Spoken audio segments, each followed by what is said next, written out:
പരിശുദ്ധ പരമാധിപകാരുണ്യത്തിന് എന്നേരവും ആരാധനയും സ്തുതിയും പുകഴ്ചയും ഉണ്ടായിരിക്കട്ടെ. അനന്തകാരുണ്യത്തിന് ഉറവിടമായ കർത്താവെ, ഞാൻ അങ്ങേ സ്തുതിക്കുന്നു, ആരാധിക്കുന്നു, മഹത്വപ്പെട്ട അങ്ങേയ്ക്ക് നന്ദി പറയുന്നു.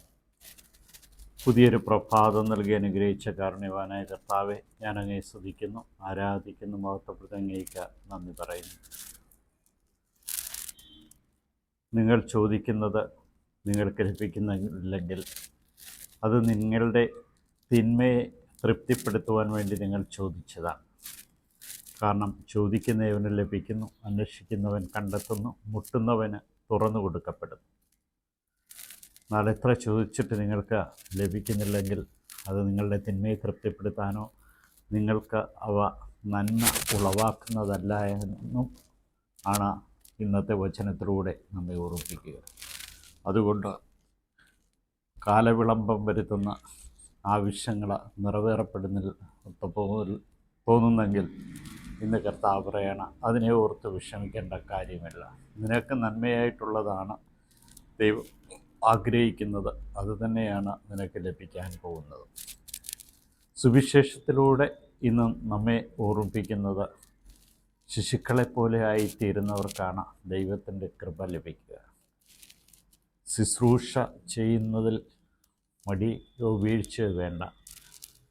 ശുശ്രൂഷ ആണ് ഏറ്റവും വലിയ മഹത്വം. നിങ്ങളെല്ലാവരുടെയും ദാസരായിട്ട് മാറുവാനായിട്ട് കഴിയുന്നെങ്കിൽ നിങ്ങൾ ദൈവകൃപ ലഭിച്ചവരാണെന്ന് ഓർമ്മിപ്പിക്കുന്നു. തന്നെത്താൻ ഉയർത്തുന്നവൻ താഴ്ത്തപ്പെടും, തന്നെത്താൻ താഴ്ത്തുന്നവൻ ഉയർത്തപ്പെടുമെന്ന് അതുകൊണ്ടാണ് കർത്താവ് പറയുക. പലപ്പോഴും നമുക്ക് സാധിക്കാതെ പോകുന്ന ഒരു ജീവിത അവസ്ഥയാണിത്. ഇന്ന് കർത്താവ് പറയുന്നത്, നീ നിന്നെ തന്നെ ദൈവത്തിനങ്ങ് വിട്ടുകൊടുത്തേക്കുക. ദൈവം നടത്തുന്ന വഴിയിലൂടെ നീ അങ്ങ് നടക്കുക. അപ്പോൾ ദൈവം നിനക്കാവശ്യമുള്ളത് തക്ക സമയത്ത് നൽകി നിന്നെ അനുഗ്രഹിക്കും. ഇന്നത്തെ ചിന്ത ഇതായിരിക്കട്ടെ: ദൈവമേ, നീ എന്നെ നിൻ്റെ വഴികളിലൂടെ നടത്തണമേ. നീ നടത്തുന്ന വഴികളിലൂടെ ഞാൻ നടക്കുവാൻ തക്കവിധം നീ എന്നെ അനുഗ്രഹിക്കണമേ. ഞാൻ പോകുന്ന വഴികളിലൊക്കെ നിന്നെ മഹത്വപ്പെടുത്തുവാൻ, എന്നെ കാണുന്നവരൊക്കെ നിന്നെ കാണുവാൻ, ഞാൻ ചെയ്യുന്ന ഓരോ പ്രവൃത്തികളും നിൻ്റെ ദിവ്യ സാന്നിധ്യം അനുഭവിക്കുവാൻ കൃപ നൽകി അനുഗ്രഹിക്കണം.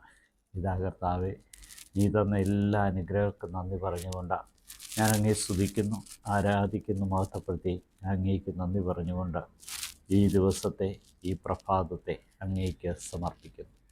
ഈശോയെ നന്ദി, ഈശോയെ സ്തുതി, ഈശോയെ ആരാധന. ഈ പ്രാർത്ഥനയിൽ പങ്കുചേരുന്ന എല്ലാവരെയും നിത്യം പിതാവും പുത്രനും പരിശുദ്ധാത്മാവും സമർത്ഥമായി അനുഗ്രഹിക്കട്ടെ.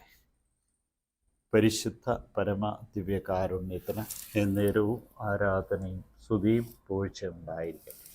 പരിശുദ്ധ പരമ ദിവ്യകാരുണ്യത്തിന് എന്നേരവും ആരാധനയും സ്തുതിയും പുകഴ്ചയും ഉണ്ടായിരിക്കട്ടെ. പരിശുദ്ധ പരമ ദിവ്യകാരുണ്യത്തിന് എന്നേരവും ആരാധനയും സ്തുതിയും പുകഴ്ചയും ഉണ്ടായിരിക്കട്ടെ.